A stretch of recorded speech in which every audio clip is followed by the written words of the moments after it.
Edwin Abbott was a very famous mathematician in the 1800s. And he wrote a book called Flatland, okay? And it's exactly what it says, Flatland. So instead of a three-dimensional, meaning three directions, world, his book was talking about what if characters, beings lived in two dimensions, not three, two. So they live on, like on a piece of paper, infinitely thin, but they could go forward, backward, left, and right, and they called those Flatlanders. Here's one right here, and his name in the Flatland book was A Square, Arthur Square. Get it? A Square, A Square. And in that culture, when every generation would have another, have the next generation, have children, they would gain their an additional side. So squares have 4 sides. Their kids would have how many sides? 5. So they'd be pentagons, right? 5-sided. And then pentagons would have 6-sided, hexagon. So this is Arthur Square's granddaughter. Got 6 sides, hexagon. And this is Arthur Square in his book. So these Flatlanders lived in 2D world, and they could move forward, backward, left, and right. And one day in their Flatland world, they heard a voice, but they didn't see any Flatlanders around them. They're like, what in the world is going on? I hear this voice, and the other Flatlanders around heard it too, but there was no Flatlander speaking. And then the being said, well, I'm above you. And they're like, above? Do you mean in front of us or behind? Keep in mind, there is no above in Flatland, right? Forward, backward, left, and right. But no, I'm above you. And their mind couldn't grasp that. So the three-dimensional being, Spirius, was actually hovering above Flatland. So the 2D beings that are on the two-dimensional world couldn't see Spirius because he was above, and there is no way to see above in 2D. So the 3D being decided, okay, I'm going to help you. I'm going to pass through your world, and then you'll be able to see me. So he went through the world of 2D, and then the 2D Flatlanders could actually see a little line segment going and getting shorter and shorter as the sphere passed through, and then disappeared below, and they were just blown away. They're like, we had no idea that there was a three-dimensional world. So then, and they still were kind of doubting their senses. Even though they saw this thing pass through their world, they're like, nah, maybe we just made that up. So what Spirius did is he actually picked up Arthur Square and took him up to 3 dimensions to where he could see the entire 2-dimensional world below him. So the only way that Arthur Square would believe that there was a 3rd dimension was actually to be taken up to the 3rd dimension. So that was Edwin Abbott's book. And you may think, well, that's pretty cool. That's not earth-shaking. Well, it is, because Albert Einstein read that book, and largely because of that book and many other books that came before it, he based his theory of relativity on that. And now, just last week, I searched it again. Modern physics.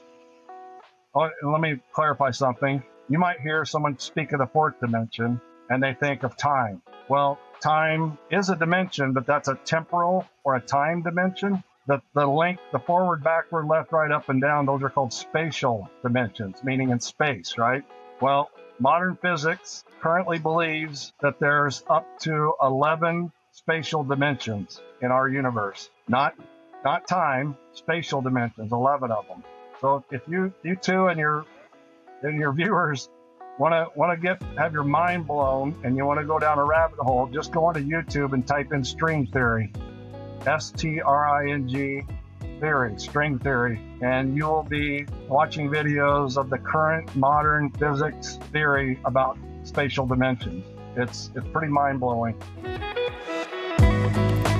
Welcome to the Jeff Sutherland Show.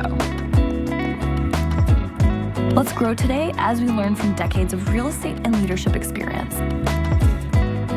We want you to know that when you log into this show, you're going to get authentic conversation. We're going to give it to you straight, and it's going to be real. Well, hey, everybody. Jeff Sutherland on the Jeff Sutherland Show. I'm here with a couple of my best friends. Seriously. I've got my co-host, Chase, who works with me on the daily. I got my good friend, Dr. Trey Cox, who I actually work out with every day. Well, except for the days I skip. But he's there every day. And we have a great friendship that's gone back for like 20 years. So I can't wait to introduce you to him. But first of all, I just want to briefly touch on the market here in Phoenix. Things are changing. The supply is going up in the marketplace. Where the sellers are offering a ton of concessions.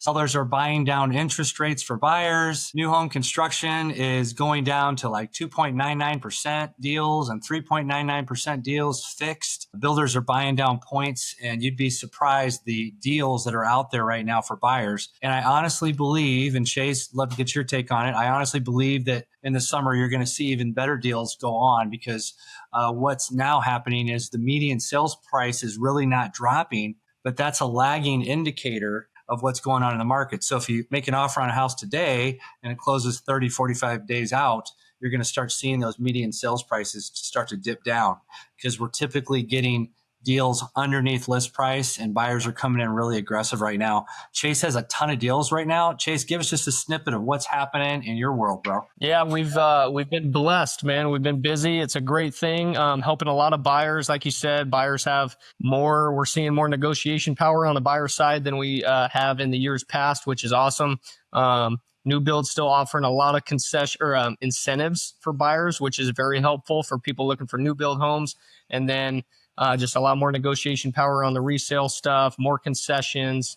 We're getting notified almost daily about homes that we have seen that are reducing their prices. So we're seeing a lot of price reductions. We're seeing a lot of things sit longer on the market if it's not super aggressive. So yeah, it's been really good. The main point here is if you think you can't afford a home, you might be surprised. The only way you know is ask us. We'll have you talk to our loan department and we'll get you pre-qualified to see what your purchasing power is. So we're here for you in Phoenix. And today I can't wait to introduce you to my good friend, Dr. Trey Cox. Trey and I go way back, man. We've been going to the same church for years. And he is a math teacher at Chandler Gilbert Community College. He actually holds a doctorate in curriculum and instruction around math education. And he could be considered one of the premier educators in math in the entire country. And I just can't wait for you to meet him. There's a lot of cool stuff to talk about. I promised you I'd get you community leaders. And again, we have another huge community leader where we live. So, hey, Trey, welcome to the show, brother.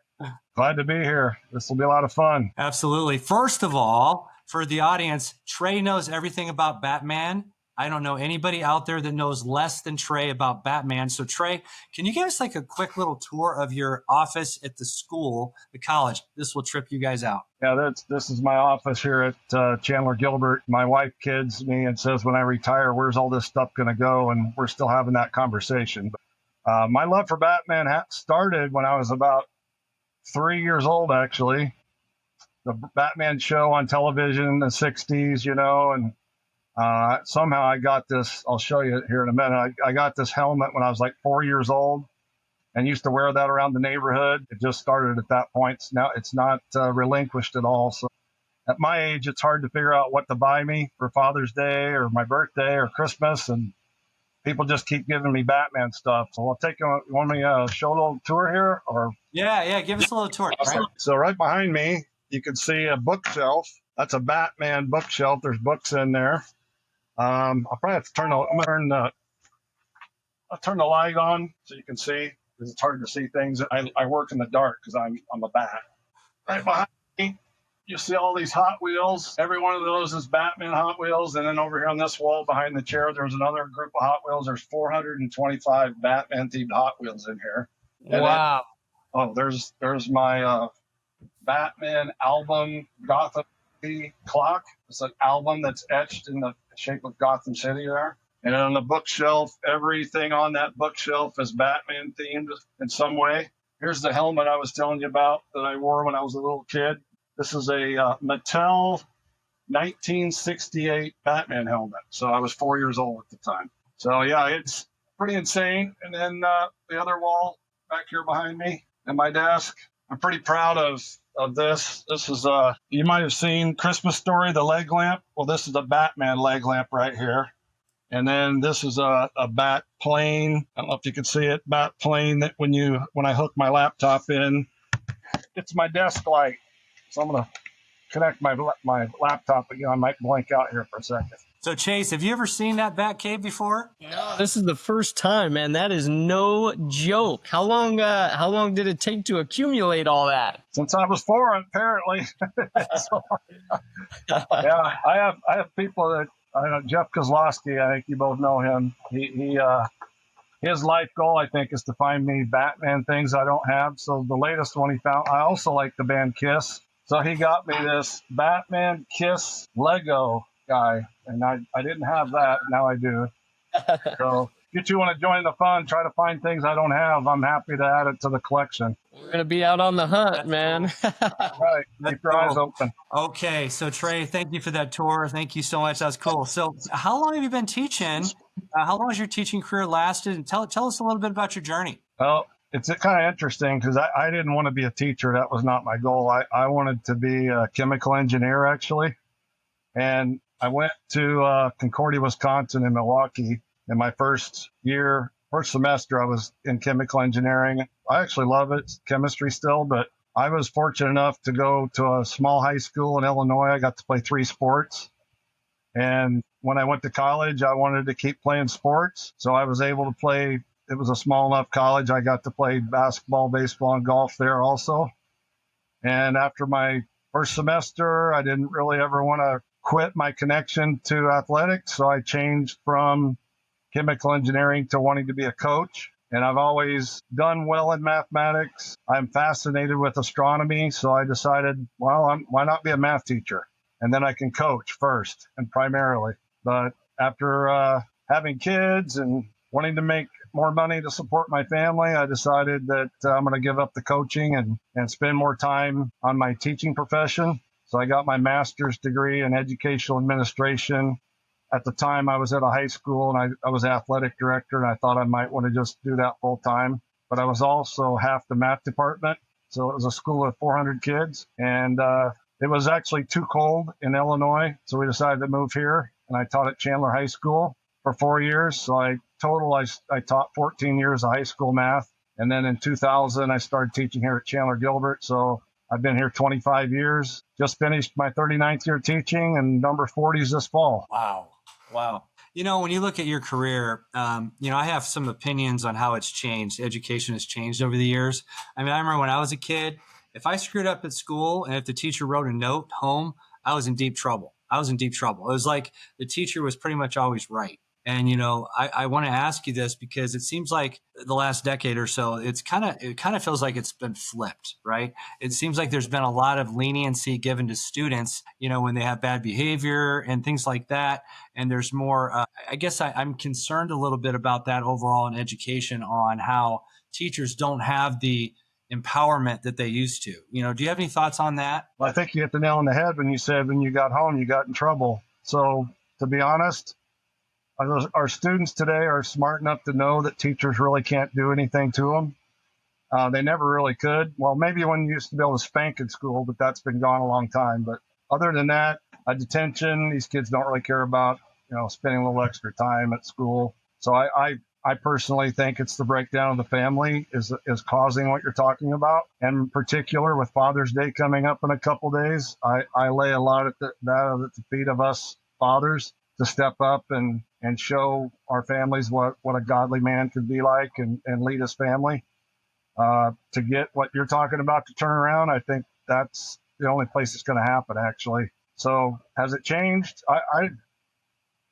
In my career, I haven't really seen it change that much. I mean, maybe becoming more disrespectful at the high school and junior high level, I would say, yeah, that's the case. But I think that goes hand in hand with what I just said. It's not necessarily that the teachers aren't willing to try to discipline. It's just, what are they going to do? I can tell you one thing. When I was in junior high in Indiana, that wasn't very long ago, right? Corporal punishment was a real thing. Yeah. I got swatted about 3 separate times. Yeah. It was not a fun thing. And could you imagine if they even did that nowadays? Yeah. But I do a lot of professional development for teachers, and the best way to get your class of students to be on board is to make sure they know you care about them and you've got their best interest in mind, just like in parenting. And you do need to to let them know that you are in control, that you're not willing to be walked over. But that's really not that hard to do if they know you really care about them. So it's possible to still do a good job in the classroom these days. Teaching at a college, I don't have those challenges anymore because my students are paying to come to class. So if they don't perform, they end up not staying in the course. So it's a little easier. Yeah, and with that, so you taught high school for a while, and then now you have been at the college level for many years. What made you switch to college versus high school? Do you prefer teaching at the college because these people take it maybe a little bit more serious because now they are personally invested most of the time? I actually teach junior high too at our church school, the 8th grade. Oh, wow. Advanced math class. So I taught 7th and 8th, high school, college. And to be honest, I love teaching all those different ages. I really do. I enjoy it. The reason why I left Chandler High to try to get a job at the college, mainly 2 reasons. 1, pay is a lot higher. And 2, I've got a lot more flexibility in my schedule. If I was still a high school teacher, I have ultimate respect for preschool through high school teachers. They've got full days where they rarely have time to prepare or do any of that work at school. They have to do it at home or on the weekends. It's really tough. So the fact that I have big blocks of time during the day to prep my classes, to grade exams or projects, and I would not be able to be a leader part-time at our church if I was still a high school teacher. I wouldn't have the flexibility to do that. So it just, the money and the flexibility is the reason. I could walk into a high school classroom tomorrow and feel perfectly at home. Yeah, that makes sense. I guess I never really thought about it that way, but yeah, I mean, when you are at the college level, you teach, however many classes, but it's not like you are there all day, Monday through Friday, right? Like you would be at a junior high level or a high school level even. So that makes sense. Yeah, the K-12 system, you're there at what, 7:30, 8 o'clock, and you're in charge of students literally every minute till 3:30. Even on your lunch break, it's not like you get to go in your classroom and shut the door and ignore students. You have to still be aware of what's going on. And for me, I teach, we have Monday, Wednesday, Tuesday, Thursday classes here. And then I'll have maybe 2 classes a day. Some days I have 3, but I'll have hour and a half, 2-hour blocks in between. So that's even without the pay difference, that's a huge thing. Yeah, definitely. And you mentioned too the professional development for teachers. Tell us a little bit about that. So is that basically you coaching other teachers, or how does that look? Right. I've been fortunate to be here at Chandler Gilbert. We've got a really incredible math department here. And when I was working on my doctorate at ASU, I became really close friends with 2 other professors that are in math.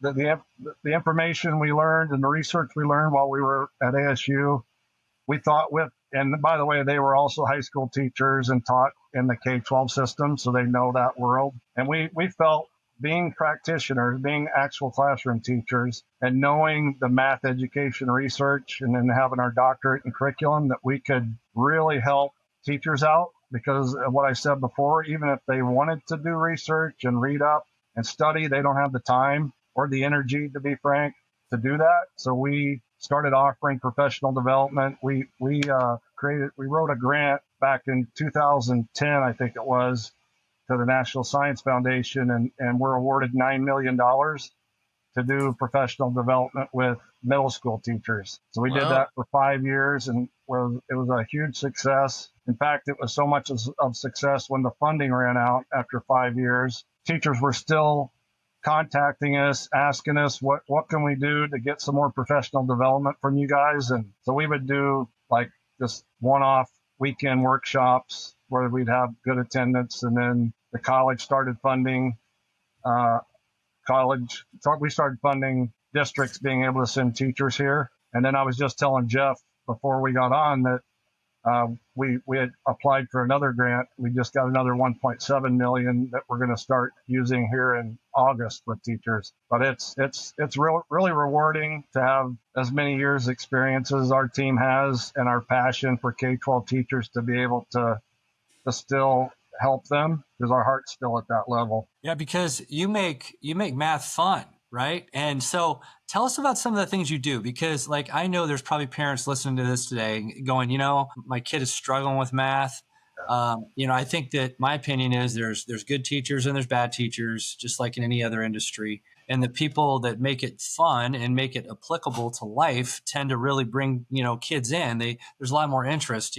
Would you agree? And tell us some of the stuff you've done to actually get people excited about doing math. Yeah, well, just to set that up, I tell this story all the time because it's such a clear picture of our society in terms of math and people's feelings towards math.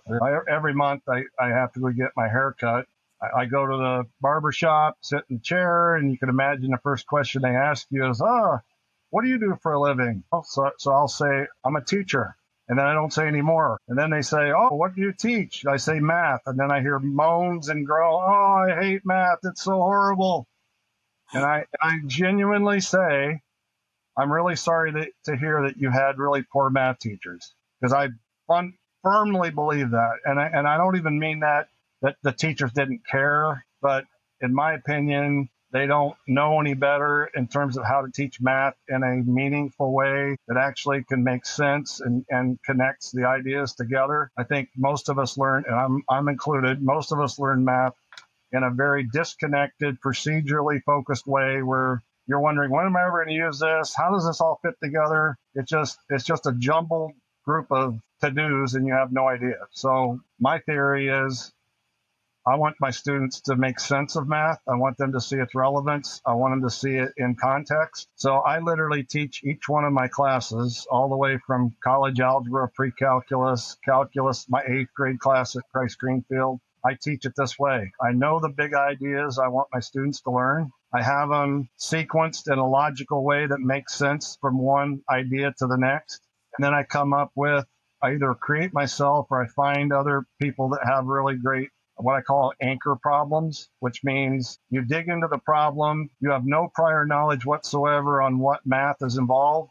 You work with 2 other students at a whiteboard, at a vertical whiteboard, and you dig into it, you try to figure it out, and you would be astonished at the success. And these are like really fun type problems. Like if I had a 5mm domino, and each domino, you know how you can stack dominoes up and they tumble each other over, So you have a 5mm domino, and each domino can topple another domino next to it that's 1.5 times bigger. How many dominoes would I need to line up to topple a domino the size of the Empire State Building? Go. So they go to their boards, they start working on it, they try to figure it out, they create a table or a graph or whatever they need to figure it out, and it's like magic. It's like magic. I don't have to do any preliminary teaching like, okay, class, today we're going to learn about exponential functions. The formula is y equals a times b to the x. The a is the initial factor. The b is the growth factor. None of that. They invent it all. That's incredible. It's a lot of fun. I wouldn't still be teaching if I was not doing this way. It's creative, right? You took the time to actually think about a new way and actually stuff that's real life, Yeah. Chase, what do you think about all that? It kind of brings back some nightmares from when I was going through college. No, I don't think I had super great math teachers that were super creative. No, it is very interesting, man. I mean, I think if you can make anything fun, right, you get people interested. It's not the same mundane thing, I mean, especially going through school, a lot of it could feel the same, math classes or any subject really. You're going through sciences and it's all pretty much the same tactics, the same theories. And then you get something that's a little bit different, a little bit more creative. It really, it makes it more fun and people are more engaged. It's not only more fun, it's the idea, the concept is embedded in your brain and you don't forget it. It's not like, the teacher told me to do this, so I'm going to do it and I'm going to practice it and do okay on the test. But ask me this a month from now or a year from now, I'm not going to have a clue. But if you Yeah. do something in a contextual situation that you struggled with and came up with the idea yourself, the research shows you don't lose it. Yeah, and I think when you mentioned putting it into applicable scenarios, a lot of times, I mean, I remember thinking it when I was going through school, like, when am I ever going to actually need this? Right. So if you're able to answer that question, then that takes you a long way there in itself. So Trey, what do you tell a parent when they say, my kid just doesn't get math? Where would you start if you were advising a parent to help kids through that? Because a lot of people have that struggle. Well, my first thought would be, before your student gets into a class, make sure you know who the teacher's going to be. And even at the elementary level, I know sometimes schools will say, well, you gotta have your kid in whatever teacher's class they tell you you're going to be. That's not true. If you push it far enough, you can pretty much insist, I want to be in Chase Waldron's class, or I want to be in Jeff Sutherland's class. And if you think far enough ahead, because you know and you've done your research that they're really good teaching, you can get them in a course where it's going to be more relevant and make sense. And then my next response to that is, if you're stuck in a class where the teaching is more procedural and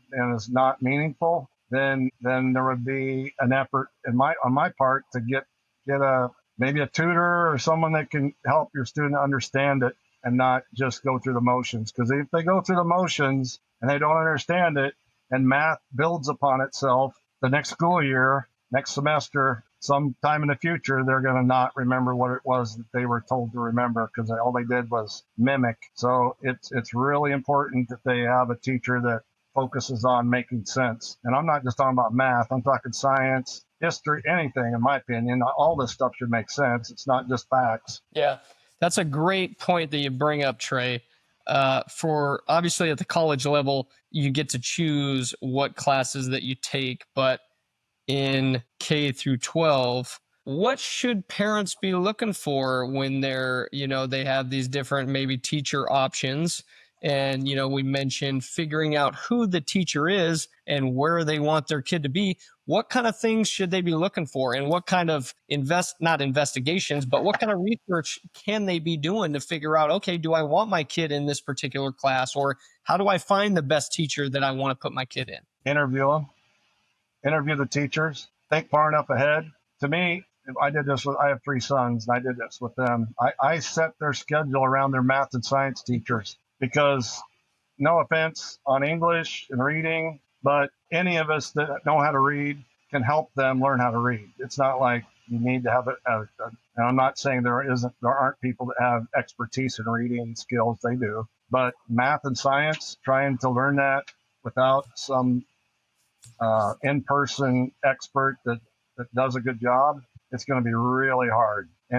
So I had one instance with my oldest son. He was in an advanced geometry class, and I'm a math professor. I was spending an hour every evening on our kitchen table helping him learn what he should have been learning in school. So parents that don't have that expertise and can't give that, there's no hope. Right. There just isn't. Unless you hire a tutor, which I would do, but to avoid having to spend extra, you're going to have some kids coming through, hopefully, and I would make my decision based on their science and math teacher at the high school level, and then I would pick their schedule after that. That's interesting too, right? Because you have a background in that, but when you're interviewing these teachers, trying to figure out, okay, hey, do you actually know how to teach math? If you're not a mathematician yourself, you're trying to decipher, all right, what kind of individual am I talking to here? Yeah, that does make it a little.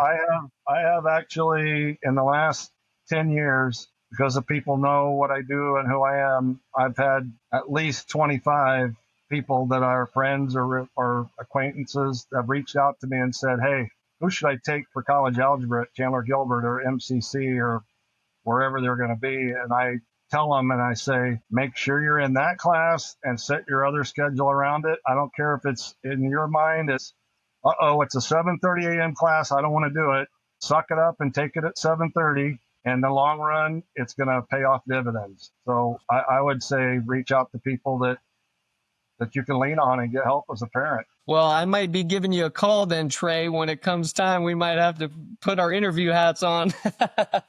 100%. Absolutely. So note to parents, have an insider expert that you can rely on, right? Never thought about interviewing teachers, but man, what a great idea. Let's shift gears for a second. I want to talk about something that you're very passionate about, Trey. So are all of us. And, many people think when science and math are talked about in the same construct as faith, that they don't intersect.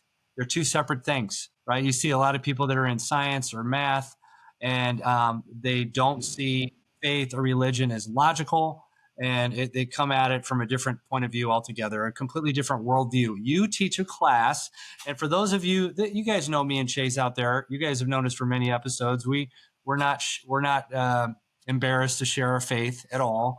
We're pretty bold in what we believe, and we speak it when we want to speak it.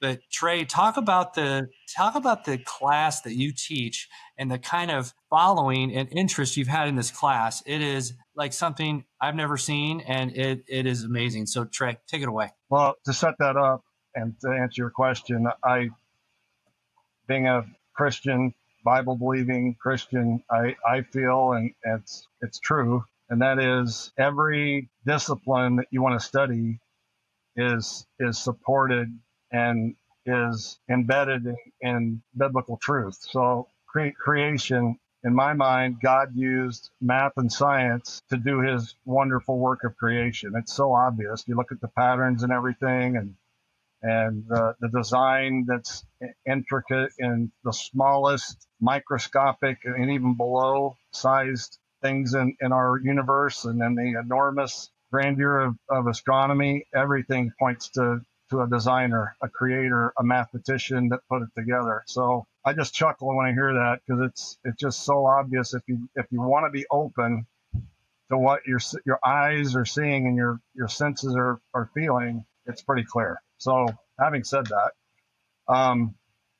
a very relatively recent mathematical discovery, it's always supports scripture once people discover things, is the idea of dimensions. So most people are very comfortable talking about dimensions. Oh, that's 2D or that's 3D or that's one.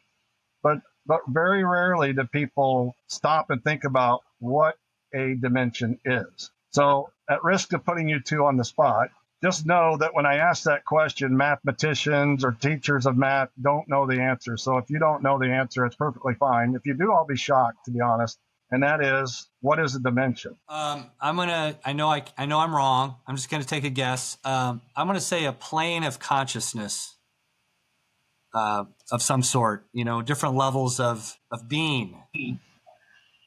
Okay. So let me clarify. What you can use the word dimension in a lot of different contexts, okay? Just like you can use a lot of words. I'm talking about mathematically. You hear about 3D or 2D. What do you think the word dimension means? I'm not sure. I think it's, in my mind, it's how you see things, and that's about all I have. How about you, Chase? Chase? Yeah, I don't know, man. I really don't have a good answer for you, Trey. How we just use words in our day-to-day language, and we don't even know what they mean, and we're just that's fine. Just going about our business and don't even know what we're saying. Isn't that kind of interesting? So the best and easiest way to put your mind around what a dimension is just use the synonym for our point of discussion. Let's just use the synonym direction. So a dimension is a direction. So when you say 1D, you're saying one direction, and then one direction only. So if you stayed on this line, you're going one direction. Now, of course, you can go backwards or forwards, but technically this is one direction. That's one dimension. Does that make sense? All right. So then if you talk 2D, you might talk like a piece of paper where you can go up and down, left or right, or any combination. That's two dimensions, two directions that you can travel as long as you stay on that plane, that flat that goes infinitely in every direction. So that's 2D. 3D would be like in this office here, where you can go forward, backward, left, right, or up or down, or any combination thereof. So are you with me? Okay. Edwin Abbott, who was actually, I didn't even realize this till about 5 years ago, but Edwin Abbott was a very famous mathematician in the 1800s. And he wrote a book called Flatland, okay? And it's exactly what it says, flatland. So instead of a three-dimensional, meaning three directions, world, his book was talking about what if characters, beings lived in two dimensions, not three, two. So they live on, like on a piece of paper, infinitely thin, but they could go forward, backward, left, and right. And they called those flatlanders. Here's one right here. And his name in the Flatland book was A Square, Arthur Square. Get it? A Square, A Square. And in that culture, when every generation would have another, have the next generation, have children, they would gain their an additional side. So squares have four sides. Their kids would have how many sides? Five. So they'd be pentagons, right? Five-sided. And then pentagons would have six-sided, hexagon. So this is Arthur Square's granddaughter. Got six sides. Hexagon. And this is Arthur Square in his book. So these flatlanders lived in 2D world, and they could move forward, backward, left, and right. And one day in their flatland world, they heard a voice, but they didn't see any flatlanders around them. They're like, what in the world is going on? I hear this voice, and the other flatlanders around heard it too, but there was no flatlander speaking. And then the being said, well, I'm above you. And they're like, above? Do you mean in front of us or behind? Keep in mind, there is no above in flatland, right? Forward, backward, left, and right. But no, I'm above you. And their mind couldn't grasp that. So the three-dimensional being, Spirius, was actually hovering above flatland. So the 2D beings that are on the two-dimensional world couldn't see Spirius because he was above, and there is no way to see above in 2D. So the 3D being decided, okay, I'm going to help you. I'm going to pass through your world, and then you'll be able to see me. So he went through the world of 2D, and then the 2D flatlanders could actually see a little line segment going and getting shorter and shorter as the sphere passed through, and then disappeared below, and they were just blown away. They're like, we had no idea that there was a three-dimensional world.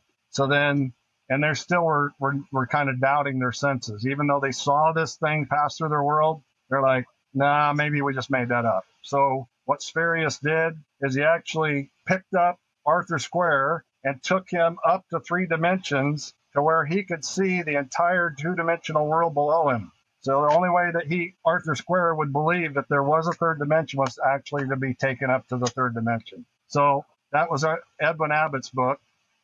And you may think, well, that's pretty cool. That's not earth-shaking. Well, it is, because Albert Einstein read that book, and largely because of that book and many other books that came before it, he based his theory of relativity on that. And now, just last week, I searched it again. Modern physics. Oh, let me clarify something. You might hear someone speak of the fourth dimension, and they think of time. Well, time is a dimension, but that's a temporal or a time dimension. The length, the forward, backward, left, right, up, and down, those are called spatial dimensions, meaning in space, right? Well, modern physics currently believes that there's up to 11 spatial dimensions in our universe. Not time, spatial dimensions, 11 of them. So if you two and your viewers want to have your mind blown and you want to go down a rabbit hole, just go onto YouTube and type in string theory, STRING theory, string theory, and you will be watching videos of the current modern physics theory about spatial dimensions. It's pretty mind blowing. And as a believer, as a Christian, you might see the parallels to the spiritual realm and many scripture verses talking about angels appearing and disappearing. And that's what can happen in higher dimensions to lower dimensions. You can step out of a dimension and back into it, and you can teleport, basically move from one point in your dimensional world, step into a higher dimension and show up in another. It describes a lot of what's in scripture, actually. So I'm not bold enough to say that's exactly what's happening with with angels and demons and all that you read about in Scripture, but it sure makes a good case for it. I'll tell you that. And then you read about Christ rising and entering a tomb with a stone rolled and then appearing and disappearing in a room. Pretty fascinating stuff. So you're basically saying that you can put a dimensional approach to things like Philip and the eunuch, for example, right? Yeah. And so you teach a class, or maybe it's not called a class. It's a discussion, right? To be able to say, okay, these are mathematical principles, and then you marry them with the Word of God, and they're not. And they're actually, they can complement each other. Am I correct in saying that? They are not only complement each other, they're perfectly in alignment. And it's a workshop. And if I do it at a church, then I openly start pulling out scriptures and have people read them and make the connections. But I've done the workshop in college math conferences, and I do the presentation without bringing up anything about my faith or spiritual items. And I'll have a half a dozen professors come up to me afterwards and go, wow, this might be a really good model for what is happening in a spiritual dimension. And then we get to have a conversation about it, because it's so clear that thinking about these things is in alignment. What I meant to mention about Edwin Abbott that I didn't know about him until like 5 years ago is not only is he a very famous mathematician, but he was a Christian, and he was trying to make those connections for people. And I didn't know that till recently, but pretty fascinating. It's just fascinating stuff. I mean, didn't Darwin at the very end, didn't he finally bend his knee and say, hey, yeah, I believe? At least that's what I think happened with Darwin. But I think a lot of scientists and mathematics and mathematicians tend to, when they really look at it, they start to see these things as not total opposites, but they see them as, they come together. But at the very least, even if you take the modern physics and mathematics and higher dimensions, if you believe in that, you need to come away with realizing we know so little about the universe and creation, that how could you limit yourself to not trying to understand things that are outside your comfort zone, right? So at least think about them. Chase, you have a degree in engineering. What do you think about all this? Yeah, it's interesting, man. I mean, I like to hear about it. Obviously, we have a strong Christian faith, so I like to hear about the connections and things of that nature. So yeah, it's very, very interesting. Very interesting. You know what I get out of this conversation, honestly, Trey, a lot of things, but we talk about leadership all the time on this show. The show is really meant to help people who are wanting to buy or sell houses, or it's also meant for leaders that are trying to improve their skills and the way that they show up, right? And you're a person that you've dedicated your career, your life to learning how to advance math and teach math, so people can be joyful about learning it and do something significant in society, right? And not only that, you have taken this to the next level. You've taken it now to your church home, and the things that you're using your natural skill sets, and you're teaching things that they've never even thought about, and you're developing the next generation of teachers. So, I mean, I don't know how I can bring somebody that's a better leader in their specific context than Trey. That's the big thing I'm getting out of this, is that, you live once here and you live twice if you're a believer. We live once on earth, and you do everything you possibly can to do what you can with the gifts that God has given you. And God has given you amazing mathematical skills, and that's just a skill that a lot of us don't have. And you've taken it to the next level. I mean, Jason, wouldn't you agree?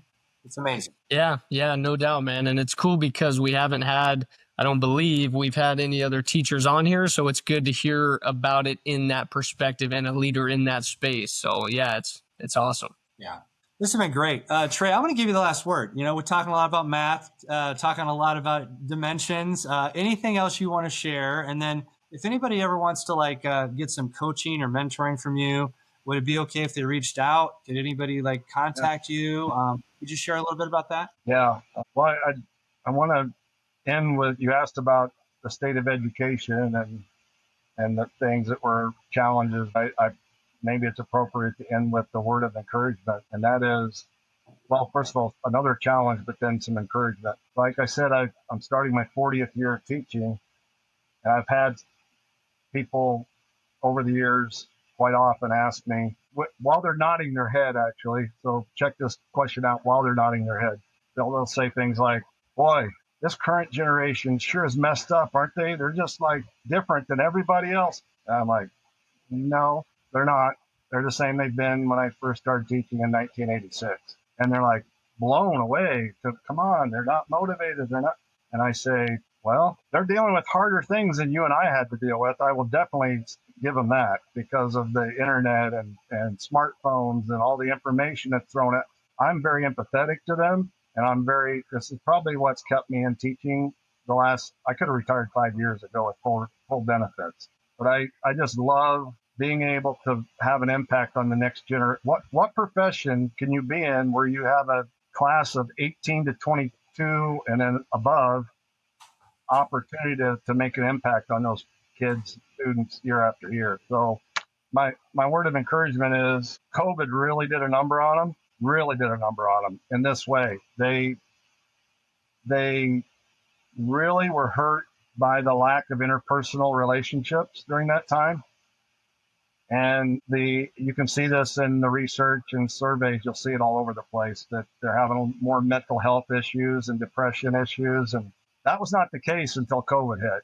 As a teacher, I can tell you that was the single biggest, and the fact that at the same time period, the social media explosions all kind of aligned at the same time. So it wasn't just COVID, but it definitely made it worse. And the encouragement is, I don't think our current generation of traditional college students understand this about themselves, but I do. I think what they are realizing they need is in-person instruction and relationships with teachers and classmates. Because we went fully online for a year. We had no in-person classes. And I think the initial reaction is like, woohoo, I don't have to go to class. I can just sit in my bunny slippers and take my class and watch videos. Okay, well, that wears thin real quickly when if you genuinely want to learn, especially topics like mathematics or science or something you got to dig in and really think hard about, you need other people. So our in-person class percentage is growing every year at Chandler Gilbert. And I used to, before COVID, before the online learning explosion, I used to have to spend the first week or two of my class trying to motivate students to understand how important it is to work collaboratively. I don't have my students sit at a desk and take notes. We're up at vertical boards in groups of 3, about 95% of the class time. So I had to encourage them that that's for their good. But now that they're choosing to come to class and be in person, they're expecting interaction with their classmates. And I think that's going to make a huge difference in terms of our future as a country, is to have students that, again, are better at interpersonal skills. They understand the importance of communication, and they like being with people. It's like very, very awesome to see. I'm teaching a night class right now tonight. I've got 28 students taking a pre-calculus class, and it's a blast. It's a blast. Trey, we honor what you do, man. What I've learned about kids like in their 20s, I've noticed the same thing. They want personal relationships. They value them. And I'm hopeful, right? And, I think raising kids nowadays is no joke. Chase is going to have to do it, and he's going to have the privilege of doing it, but it is no joke. The temptations and the distractions are far more with bigger consequences than they've ever been. So we need to get around these parents and people that are especially our age, Trey. I'm all about creating a legacy at this point in my career. I'm 55, you're around 55, and we are devoted to hopefully we're helping these kids and teaching them some of the things that maybe we didn't do right, and that's how I want to finish strong, man. So I'm hopeful, and I'm glad you shared that, because it's important for people to know. Yeah, no doubt. I think the intergenerational love and support for each other goes along with what I said, that we need each other, that this movement to be working from home in your little silo might be okay a day or two a week, but I don't know, your listeners, I'd encourage you to get Get with your colleagues, get with your work, the people you work with or your family. You got to be in person. We're not meant to be looking at screens all day long. It's not healthy. And what happens when, not if, but when hard times come, if you don't have that network and you haven't invested and served other people, why would they know to help and lean into your needs? It's gotta be a family. I think if you're a leader right now and you're leading a large organization, and you think you can build culture this way over the wire all the time, over Zoom and things, I think you need to think again. I make it a point to try to get people together on a regular basis. That's where the magic happens, right? It's eyeball to eyeball, belly to belly. We need each other. We were not meant to be isolated. That's not the way we were meant to live, So I think this can be helpful in the way of communicating. But if it becomes the norm, we now know what happened, 5 years ago and the destruction that caused. So, well said, Trey. Well said. And if people would like to get a hold of you, is there a way to get a hold of you, Trey? Sure, they can email me. My personal email address. I don't know if that's the best way for them to get a hold of me. It's Trey Trey Cox, COX 87@gmail.com. And I reply to my email very quickly. So if you want to reach out and have a further conversation about any of this, I'd welcome that. It'd be fun. Trey, what a blessing. Thank you. Chase and I thank you. It's always a pleasure. Every time we do these, Chase, I learn something new. This was That's fascinating. right. It was totally different. And Chase, any last words you want to say before we say goodbye to the listeners? I just want to say thank you, Trey. It's always a pleasure seeing you, man. So I appreciate you being here. It's great to catch up with you, man. Always. Oh, loved it. Thank you for the invite. Thanks, everybody. Have a great day.